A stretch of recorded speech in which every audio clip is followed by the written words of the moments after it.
त्याही पेक्षा बघा तुम्ही कुणी सुद्धा ह्याच्या इथले डायबिटीजचे लोकांच्या मध्ये फक्त डायबिटीजची गोळी घेतली जाते.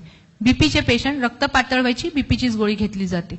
पण कुणीही मल्टीविटॅमिन्स मायक्रोन्यूट्रिएंट्सचा प्रादुर्भाव तुमच्या ह्याच्यात नसतो. परवा तर एक इतकं मजेशीर हे झालं की पेशंटचं हिमोग्लोबिन आहे 9.5 मेल पेशंट पुरुष आणि इतकी ढिगभर मोठी लिस्ट दिली आहे. वय वर्ष त्यांचं 74. त्यांची मुलगी माझ्याकडे ती घेऊन आली होती आणि त्या पेशंटचं एकही त्याला हिमोग्लोबिनची टॅबलेट दिलेली नव्हती. हार्ट पंपिंग 30% राहिलं होतं फक्त. एकही हिमोग्लोबिनची गोळी नाही. मग मी म्हटलं बायपास करायला सांगितलंय, अँजिओप्लास्टी केली. मी म्हणते माझ्याकडे किलेशन घेतलं, आणखी काय ईसीपी घेतली, ईएसएमआर घेतली, मी रक्तपुरवठा वाढवला.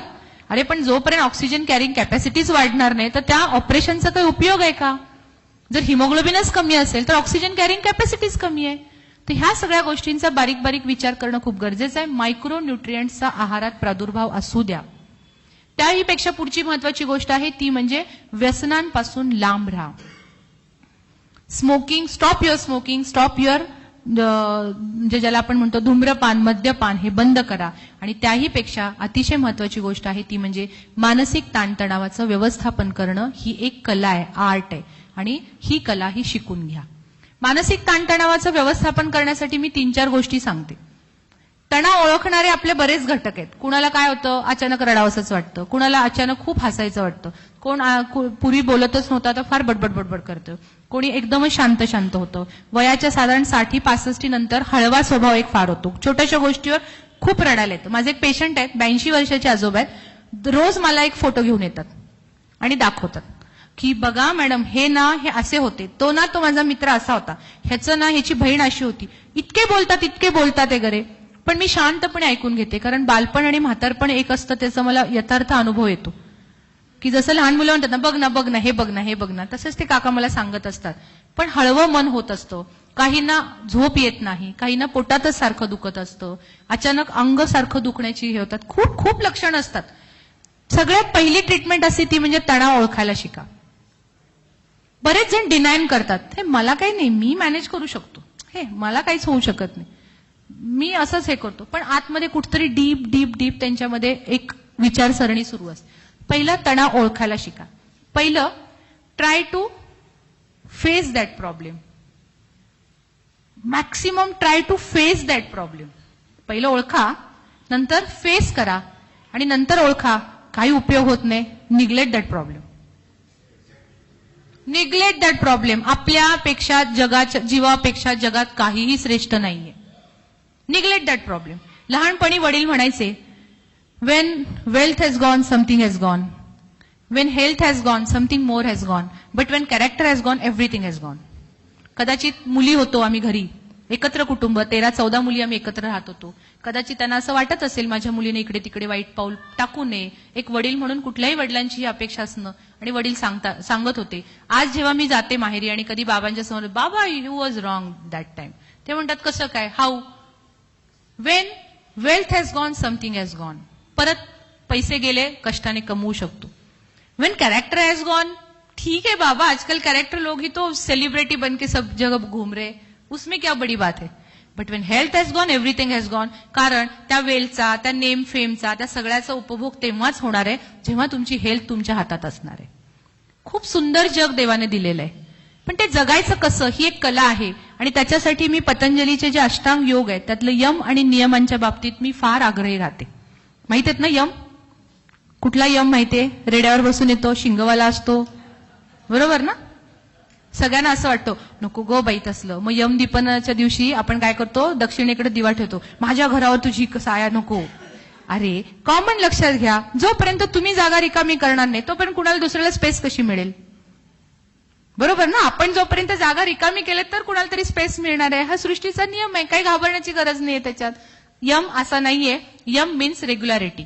नंबर 1 अहिंसा, कायिक वाचिक मानसिक. मनातही आणू नका कुणाला तोडतो मारतो, मारायला पण जाऊ नका आणि बोलू पण नका. तुला ठेवतच नाही, तुझं वाटच लावतो, नका म्हणू. ताण येतो शरीरावर, खूप ताण येतो मानसिक.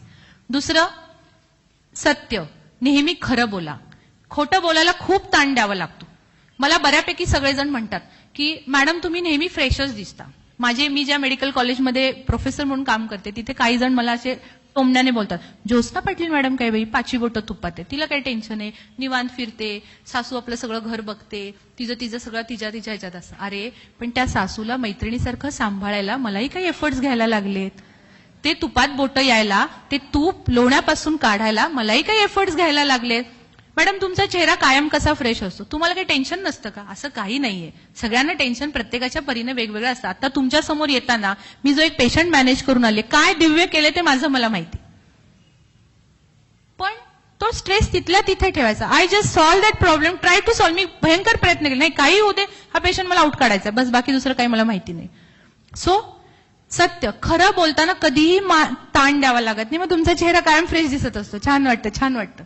दुसरं, अस्तेय, लोभ करू नका. दुसऱ्याचं माझ्याकडे यावं त्याच्यासाठी बिलकुल प्रयत्न करू नका. माझं आहे, माझ्यामध्ये मी खुश आहे.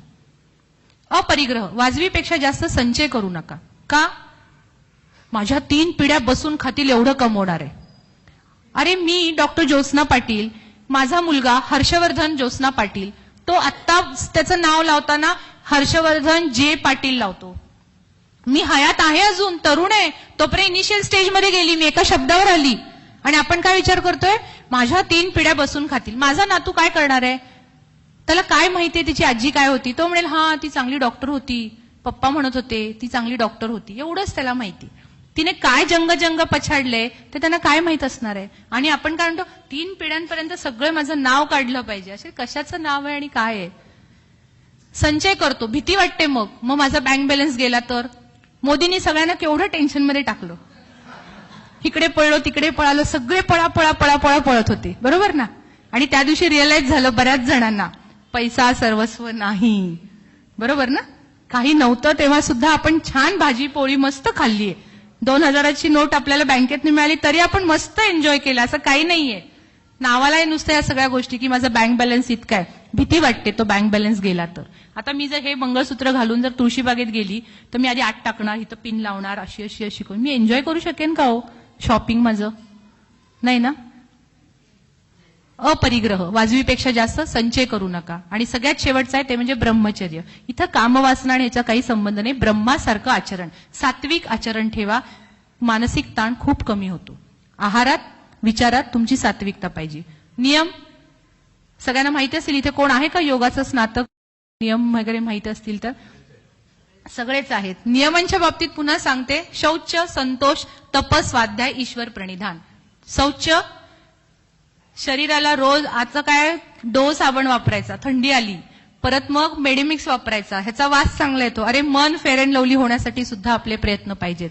नुसती शारीरिक स्वच्छता नाही तर शारीरिक आणि मानसिक स्वच्छता जेवढी ठेवाल तेवढं आपलं हे रिलॅक्स जातं, लाईफ तुम्ही टेन्शन फ्री राहता. आंघोळ केल्यानंतर बरं वाटतं का नाही, हलकं वाटत असतं. का आपण करतो तसंच मन हलकं होण्यासाठी सुद्धा काही प्रयत्न हे केलेच पाहिजेत.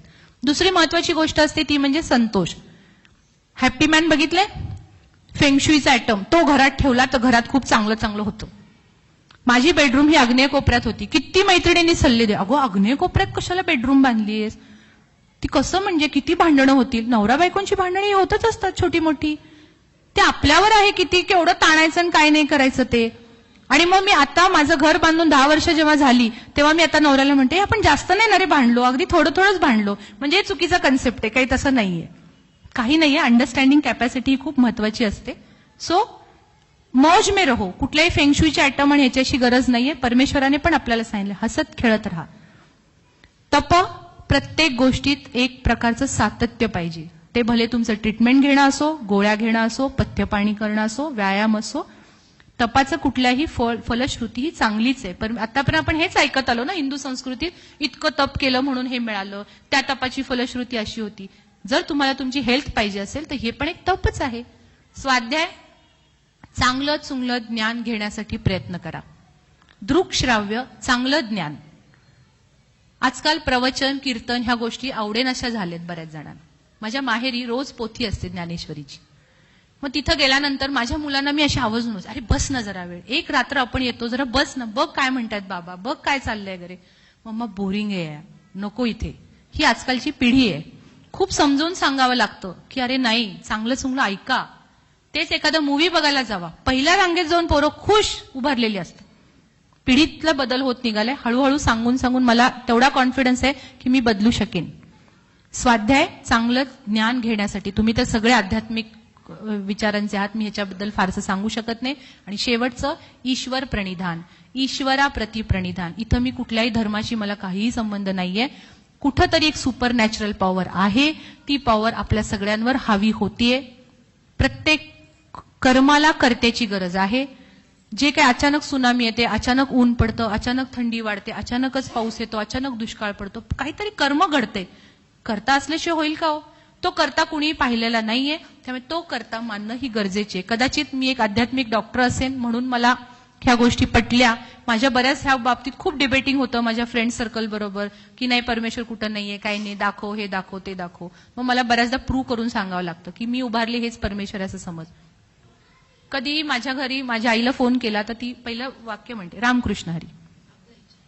गुड मॉर्निंग वगैरे आमच्याकडे म्हटलं रामकृष्ण हरी म्हणायचं. पहिलं हॅलो रामकृष्ण हरी, बरी आहेस का, असंच ती म्हणते. आणि कुठलंही गेलं की मी नमस्कार केला बाबांना की बाबा वाकून मला नमस्कार करतात. मी बऱ्याच म्हणतो बाबा मला कसं करताय, मी तुला कुठे करतोय, तुझ्यातल्या आत्म्याला करतो मी. आणि खरंच आहे कुठंतरी परमेश्वर आहे, कुठल्या रूपाने कसा उभारेल माहीत नाहीये. त्यामुळे ही मानणं गरजेचं आहे. ह्या सगळ्या यम नियम मी का थोडक्यात सांगितलेत, ह्याने मानसिक रिलॅक्सेशन मिळतं. जेवढं रिलॅक्सेशन घ्याल तेवढं तुम्ही हार्ट डिझीज पासून वाचू शकता. ह्या ज्या ट्रीटमेंट्स आहेत ह्या सगळ्या आम्ही देतच असतो. बरेचसे पेशंट्स येतात आमच्याकडे. एक ECP नावाची ही अमेरिकन अप्रुव्हल ट्रीटमेंट आहे. अमेरिकेत ही ट्रीटमेंट अप्रुव्हल झाली, US FDA ने अप्रुव्हल केलेली ट्रीटमेंट आहे. ह्या ट्रीटमेंटच्या मध्ये बऱ्याचदा पेशंट डेली आमच्याकडे 1-1 तासासाठी येत असतो. जे अँजिओप्लास्टी झाली डॉक्टर, बायपास झालीये, परत माझ्या छातीत दुखतंय डॉक्टर, किंवा जेवताना छातीत दुखतं, चालताना छातीत दुखतं, ह्या पेशंटसाठी ट्रिमेंडस चांगले रिझल्ट्स येतात. ESMR म्हणून एक जर्मन टेक्नॉलॉजी, खूप चांगले रिझल्ट्स. मी हार्ट फेल्युअर पेशंटला अगदी 20-25% हार्ट काम करणारे पेशंट 40%, 50% पर्यंत जातात. नॉर्मल लाईफ जगत असतात. नॉर्मल लाईफ, त्यांना कुठेही हॉस्पिटलायझेशन गरज नसते. पण हे सगळं करत असताना मी प्रत्येक वेळी सारखं पेशंटला सांगते की तुम्ही ही ट्रीटमेंट घेताय ओके, तुम्ही बरे होताय ओके, पण सायमल्टेनियसली तुम्ही तुमची लाईफस्टाईल मॉडिफिकेशन करणं ही तितकीच गरजेची बाब आहे. मला कौतुक फक्त या गोष्टीचं वाटलं, कुणीही हात वर केला नाही. म्हणजे याचा अर्थ बिलकुल असा समजू नका की ज्योत्स्ना पाटील मॅडम इथं येऊन तुम्हाला काहीतरी 4 गोष्टी जास्त सांगून निघालेल्या आहेत. This is a fact of your life. त्यामुळे अर्निशचं तत्व हे लक्षात ठेवा. व्यायामाची सवय नसेल तर सवय लावा. लहानपणापासून एक वाक्य ऐकत आले, तुम्ही ऐकलं असेल, वाचाल तर वाचाल. माझं वाक्य इथून पुढे लक्षात ठेवा, चालाल तर वाचाल. गुडघे दुखतात तो डॉक्टर, नाही जमतो डॉक्टर, गुडघ्यावर ट्रीटमेंट आहे. माझ्याकडे ट्रीटमेंट आहे, कधी कुणाला वाटलं असेल तर या मी सांगते. आता काही ही वेळ नाहीये फार काही डिटेल करण्याची. सगळ्या गोष्टीवर ट्रीटमेंट आहे.